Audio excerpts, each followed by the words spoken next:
Hey, what's up, guys? It's Tex. Today is Thursday, December 13, 2018. I want to go over a few trades that I took both today and yesterday because I think there's some pretty good educational value here. I've been focusing here in the past couple of days on trading Amazon options. And it's definitely not for the faint of heart and not for the beginner. You really do need to have a good grasp on trading equities before you try to get into trading options. But the way we trade these options essentially is very similar to the equity side. We are day trading them over at Trick Trades. So, I'm not going to go into a lot of specifics about it because you can go to the website and download. You can purchase and download the Boss Assassin DVD, which Pat put together, which is a very in-depth breakdown of how basically how we day trade options, and as well as talks about the setups and stuff that we look for. But in a nutshell, we're basically trading them using the same type of setups that we would on the equity side, but there is obviously more involved when you're trading options. So with Amazon options, it's something that you really do have to be careful with because they can really hurt you if you don't manage it very, very well. It'll definitely put some hair on your chest too. It's kind of one of those things that you almost just have to take your P&O off the screen. Like, don't even look at it because it can hurt you both good and bad. If you're in the red, because they move a lot. Amazon options have a lot of range to them typically.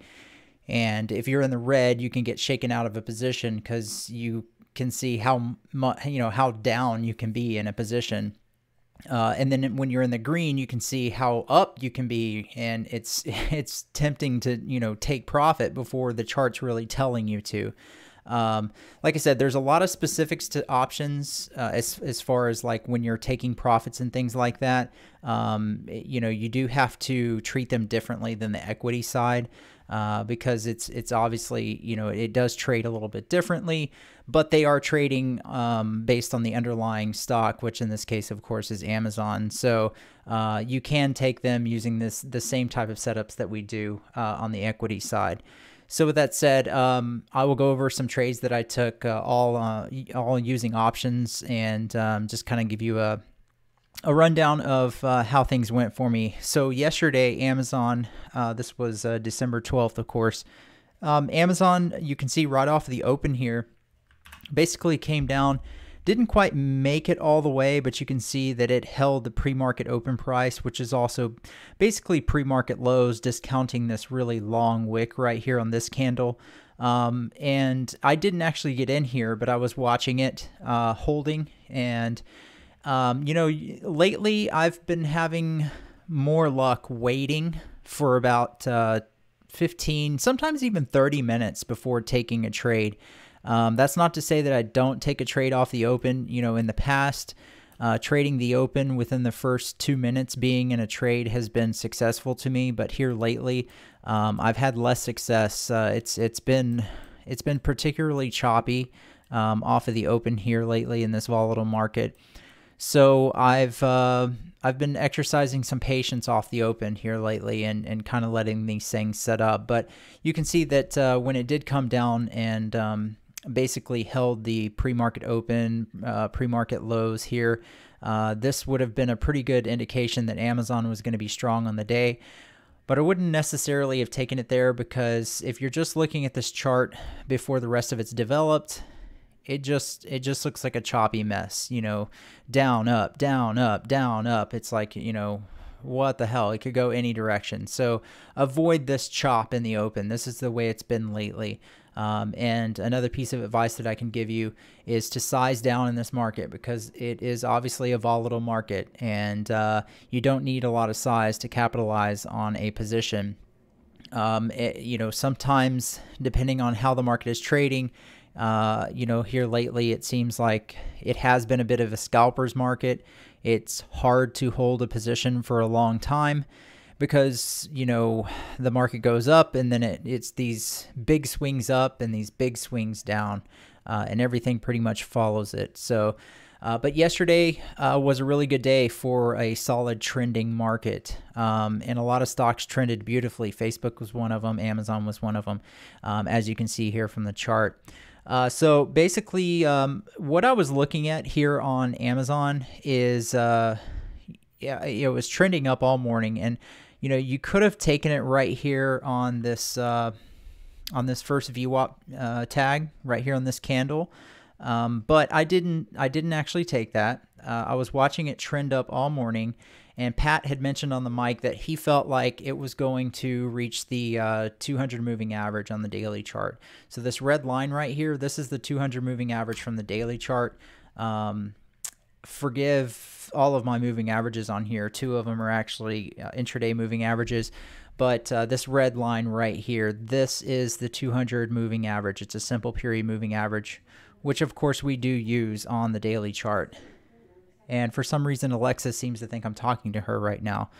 Oh boy. Anyways, so yeah, so here you can see that moving average on the daily chart. Let's go back to a 2-minute chart, and we'll go back over to yesterday. Okay, so again, here was that 200 moving average, and it was right about $1,700, just over $1,700.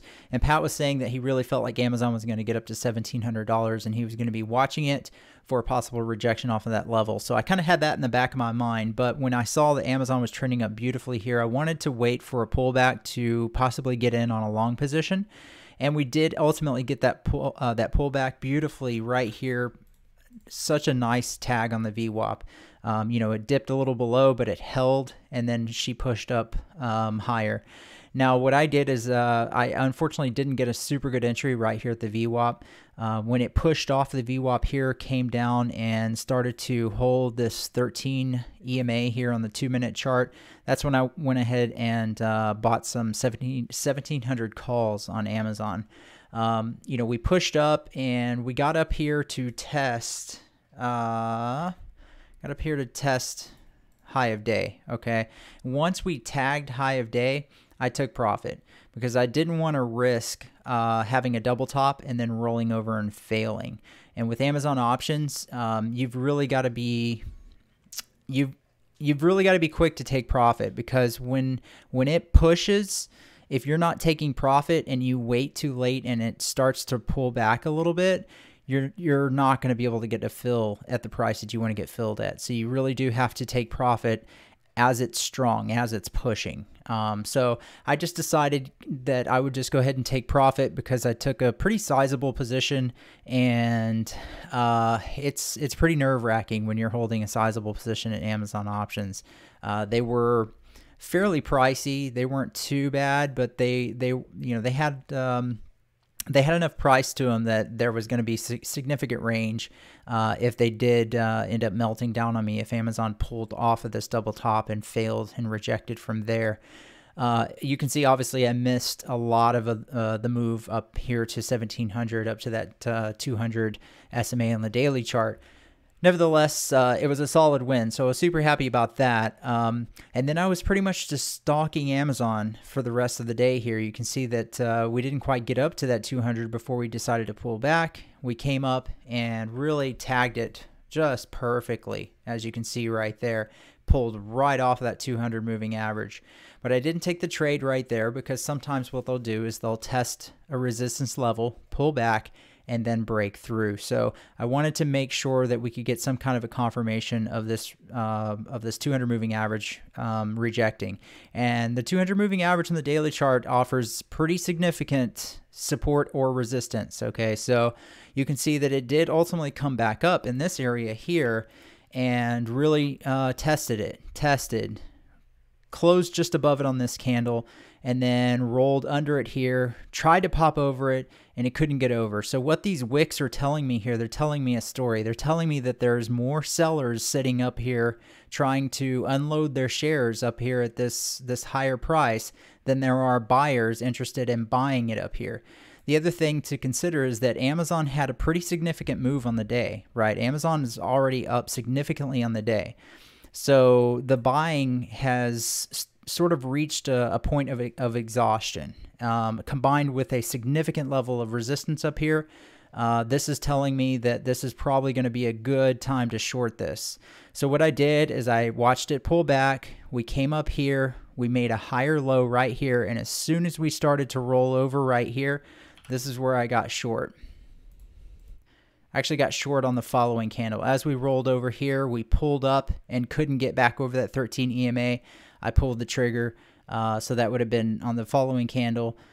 So on the equity side, this is when I got in the trade. I don't have an options chart up, but basically it would have looked, because I was taking puts. So obviously it would just be the inverse. The puts are going to start going up as the equity's going down.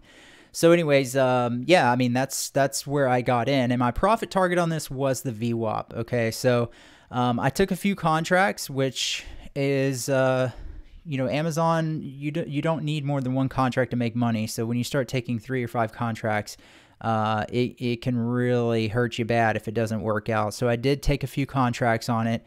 And I added into the position right here whenever we popped up to this the 50 EMA combined with the 13 EMA. So we have sort of an area of double resistance right here.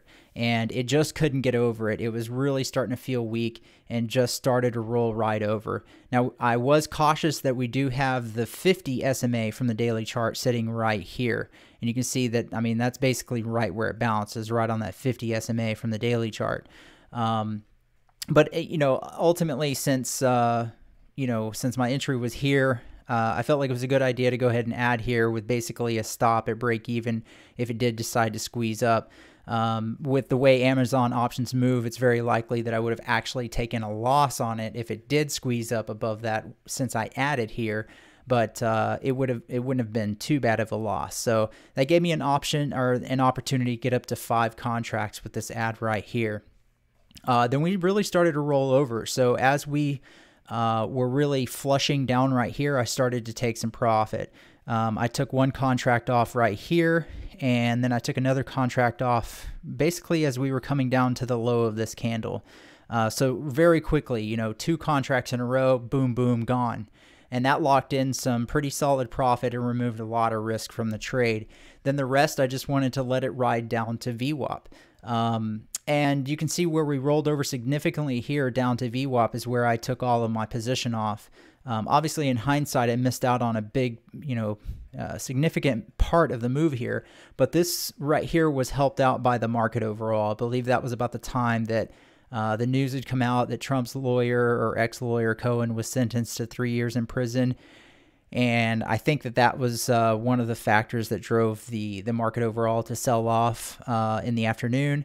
And so, of course, it dragged Amazon down with it. So, unfortunately, what could have, it really does kind of, forget my language, but it really is kind of a mind fuck whenever you see how much money you could have made if you had held all 5 of those contracts from up here to down here. Obviously, you're not always going to catch the full meat of the move, but holy cow, man, that would have been like a $10,000 trade right there if I had held to the bottom. Nevertheless, I'm very happy with the trade overall.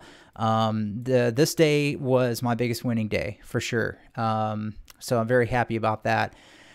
So moving over to today, I decided to focus on Amazon options again. I did take a couple of trades on Apple, just a scalp short when Apple got extended on the equity side.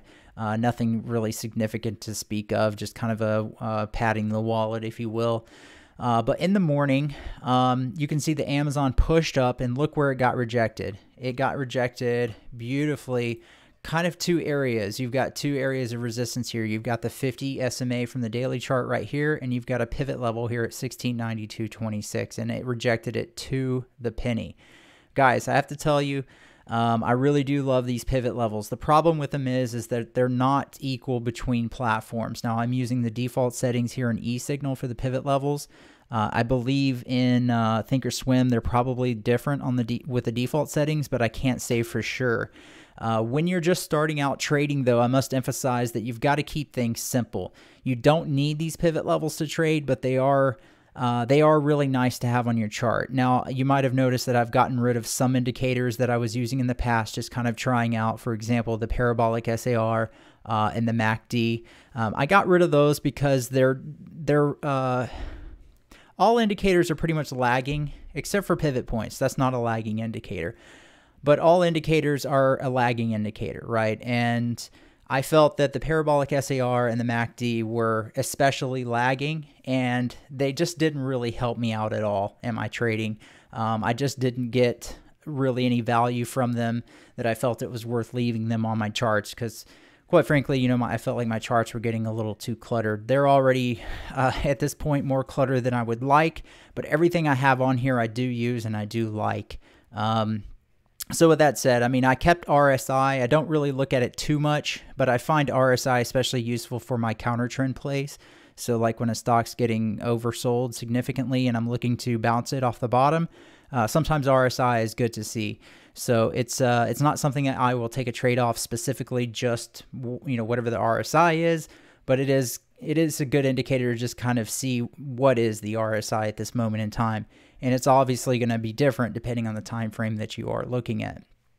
So anyway, sorry, kind of veered a little off topic there, but you can see that, you know, these pivot points and these daily chart moving averages on your intraday chart are incredibly useful.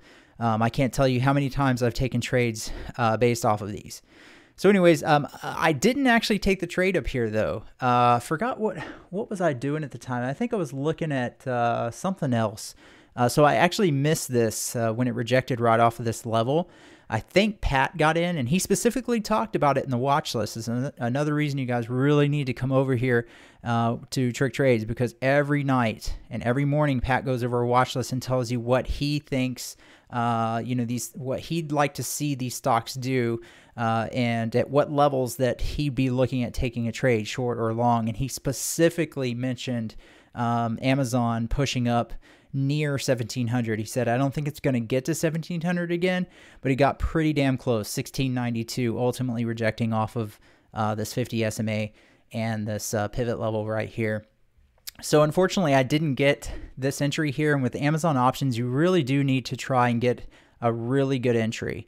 So what I noticed with Amazon is when it came down here, it broke down below the VWAP, and it really just made essentially a double bottom, as you can see right here. Now, obviously, most of the time, stocks that come down to a double bottom will bounce. How much they'll bounce, you know, that's unknown. But they will usually provide some kind of a bounce.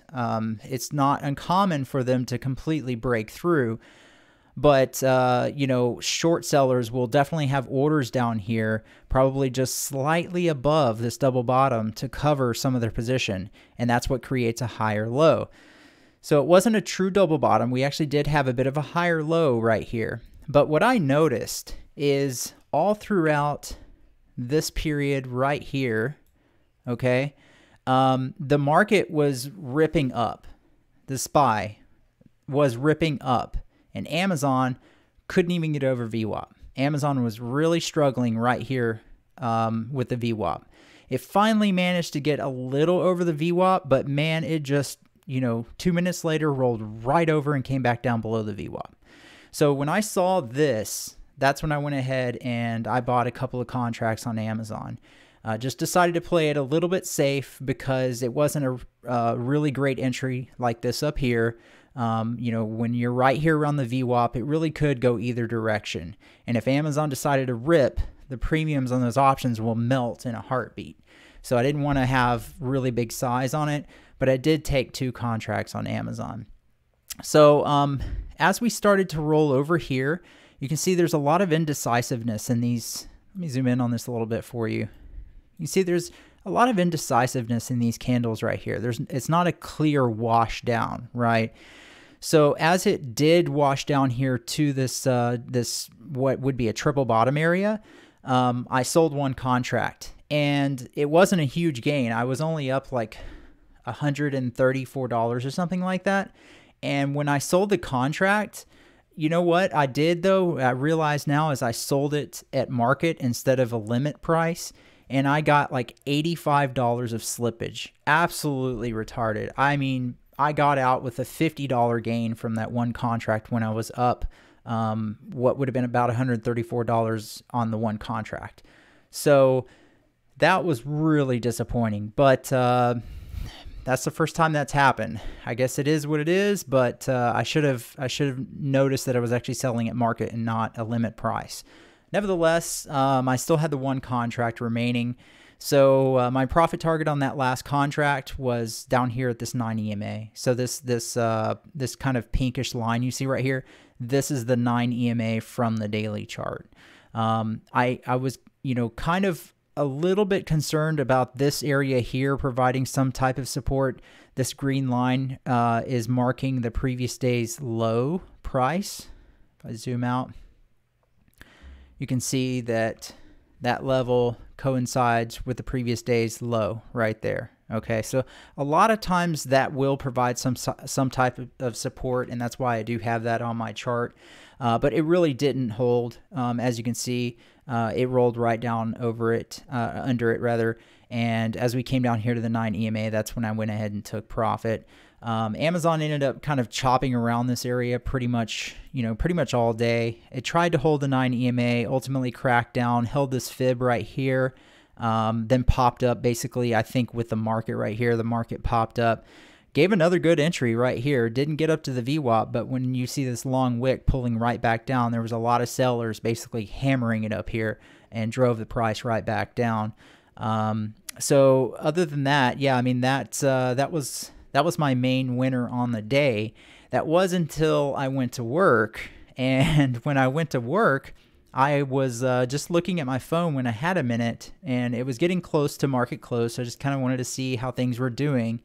And I was looking at it right about in this area. So I saw that Amazon was coming down here and set in a higher low right here.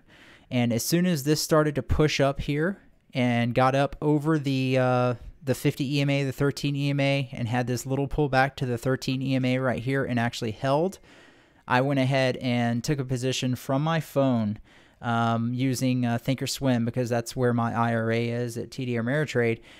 I bought 5 contracts planning on scalping it up to the VWAP. I bought the 1660 calls. And, well, I say scalping it up to VWAP. I wanted to ride it up to VWAP. But I did buy 5 contracts, which is pretty significant size. So I was really counting on this higher low holding and ultimately us pushing up to this VWAP. Now, at the time, God, I apologize, my phone. At the time, on my phone with the TOS mobile app, I didn't have the benefit of seeing this 9 EMA from the daily chart, but I knew it was right around in this area. So as soon as we pushed up, I bought the contracts right here, and we squeezed up very rapidly right into this 9 EMA. And I started looking at my phone like I was up $458, and I thought, you know what, I'm just going to go ahead and take it right here, just in case it doesn't follow through, because 5 contracts is a pretty significant size, and scaling out on the phone is just too difficult to do. So once I was in the position, I started trying to close the position, and I couldn't figure out how to do it. It's a little bit slightly different than when you're trading the equities on the mobile app. Once you have a position, you actually have to go to your position, and then there's like a little checkbox that you can check to select that position, and then choose to close it. So it took me a minute to figure it out, and then by the time I did figure it out, Amazon was starting to pull back a little bit here. So I only ended up getting like $250 something on it, gave back like half my profit on it. But all in all, it was a solid higher low setup here. End of day, just basically pushing back up a little bit from lows. I mean, you can see, my thinking when I was looking at this, you can see that all throughout this area, it just didn't want to go any lower. It kept testing and testing and testing and testing. This whole area was acting as significant support. I've really got to look at the chart and see what's going on there. The other thing that I was looking at is if we go to I think I was looking at the 15-minute chart real quick. Yeah, I was looking at the 15-minute chart. So you can see that we've got a little bit we got a little bit of an uptrend going on here. It's not necessary. It's a short-term uptrend, right? So obviously this level here was being defended. Let me see what that is. So it looks like what was resistance here on this day is acting as support here on this day today. So for whatever reason, that area was being pretty well defended, and I noticed that, and we were getting into the end of day. A lot of times shorts will start covering their positions. They don't want to hold overnight and whatnot, so you get a little bit of a push up at the end of day. It doesn't always happen, but the real selling point was this higher low right here. Once I saw that, that's when I went ahead and took the position. And solid trade, just unfortunate that I wasn't able to actually close my position when I really wanted to. You know, in hindsight, if I had held, I would have just about hit the 1660 right at there at the close, so it would have been a much bigger winner. But when it pulled back here before it went higher, I would have been in the red right here. So with 5 contracts, you don't want to mess around with that. You've got to take some profit, and scaling out on the phone was just too difficult. So I'm happy with the trade. It was just kind of a spur of the moment thing. I don't know that I'll probably do it again, but I saw it, I took it, and all in all, just kind of wrapped up a really good day of trading today and yesterday. So there was some pretty solid educational value in this video. I really hope you guys got something from it, and I hope you'll come join us over at Trick Trades. I am a moderator over there, but Pat has really solid educational content over there. So if you join up and you do the guidance membership, you're going to get access to an extensive video library, as well as the chat room and the screen share every morning when Pat is on, talking about, you know, things that are moving and what he likes and things like that. So check out the link in my description of the video below, where you can go and join up, and be sure and use the coupon code TRICK20 to save 20%. All right, guys, I'm going to wrap it up there. Hope you're doing well. Thanks as always for watching, and we'll see you in the next video.